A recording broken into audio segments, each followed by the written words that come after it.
Hey guys, hope you're having a great day today. It's WW3 coming back at you with a whole new different series on Japan. Yes, Japan. Very excited to do this country for you guys. Had a little bit of recommendation in our comments in our last series to do this country.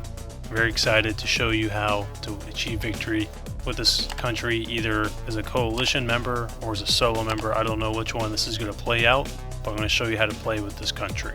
So let's look at the cities and see what we have laid out for Japan. Now, as you'll notice first, it is day 4. It isn't day 1. And I was able to join this game a little bit later. There's an advantage with that, and that is that my resources were very bolstered. I had a lot of surplus, so I was able to build things very, very quickly.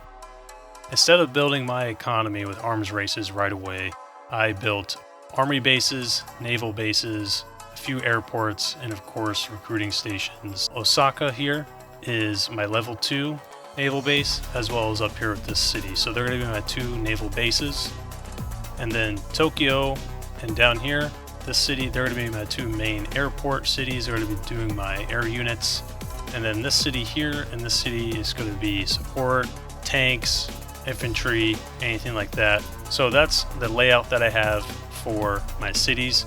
I've had to move a lot of my units down to this most southern city because when I joined the game, Japan was at war with South Korea, but South Korea is almost gone as North Korea has conquered most of his lands. I saw down here that I had no units. I'm moving a motorized infantry unit down here, and then a lightly armored recon unit.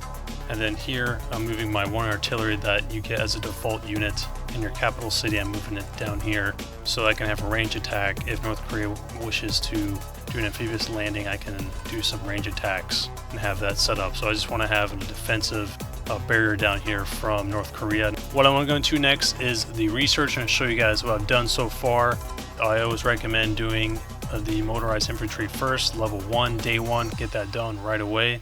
That is the main unit in this game, and they are the best unit in my opinion for anything. They do everything that you need them to do, cap the cities, and they get higher level. They can be range attackers with mortars. Next, I moved to the corvettes right away, and I've researched level 1 corvettes. I'm going to do level 2 survivability refit. It gives it more hit points because I want to build a navy as soon as I can so I can overpower North Korea or anyone who wants to try to invade. Then I went over to artillery, level 1 artillery. I need some range attacks for any beach landings because you can really hurt units at beach landings as their hit points are very low as they're disembarking. You can also hit them at sea when their hit points are even lower. And then lastly is the air superiority fighters. One of my favorite units. I've had a lot of victory with these kind of fighters, just controlling the skies, having air superiority, hence the name air superiority fighters.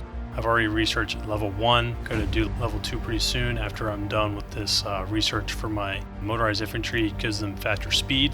So that's going to be my main combination. What I'm going to be having as my main assault force is corvettes as my naval units to support and bombard the coast.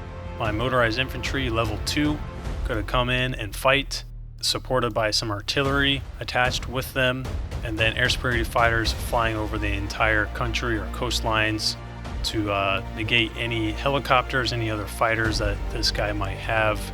That's just North Korea. Now let's look at the coalitions and get a layout of all the diplomacy that's going on. So I'm not in coalition right now, but there is a very big coalition.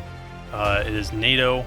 Now NATO has India, Germany, Canada, Mexico, and the United States. It's a big coalition, big countries as well. They have good economies, so I'm going to be watching out for them. Then the second biggest is the Asian, can't read that, Asian something, but it has Indonesia, Bolivia, which is not Asian, and then North Korea.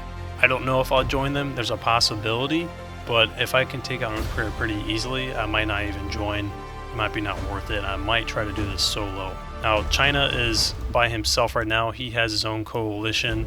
No one's joined, but I have communicated with him to tell him that Taiwan has been captured by the United States already, meaning that the United States is looking to basically come in here and just bully us around. And I asked if he wanted to defend with me against this NATO coalition, and we can work together. Maybe not in an official coalition, but in a right-of-way kind of thing, work together. So I haven't gotten a response to him, but I shall see. Russia is right here. He's got a city right here. If you wanted to hit Russia, you could strike right there and hold it pretty well. There's a river, so he couldn't even cross the land right away. He'd have to come in the ocean and take that. So it's an easy city to take for you if you wanted to attack. Now China is a different story. I think I'm going to leave him for later. Now there's pretty direct access to his capital once you cross this beachhead right here. I'm not going to do anything with that. I think that's a bigger fish to fry later on.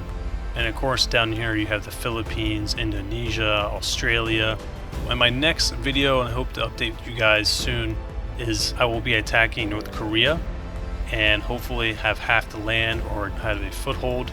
Or he may attack me first and I'll be defending, but I would plan to counterattack him and take him out of commission. That is the setup, guys. I would recommend getting those military installations up and going right away. That's army bases, naval bases, air bases.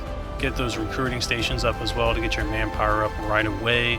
And then once you get those basic buildings up, then start doing your arms industry. Japan has a great economy starting off, so you won't have to build those arms industries right away, which is nice. Unlike other countries who have smaller amounts of cities and income for all their different resources. Hope you guys have a good rest of your day. Please subscribe to the channel. Keep up to date with this Japan playthrough.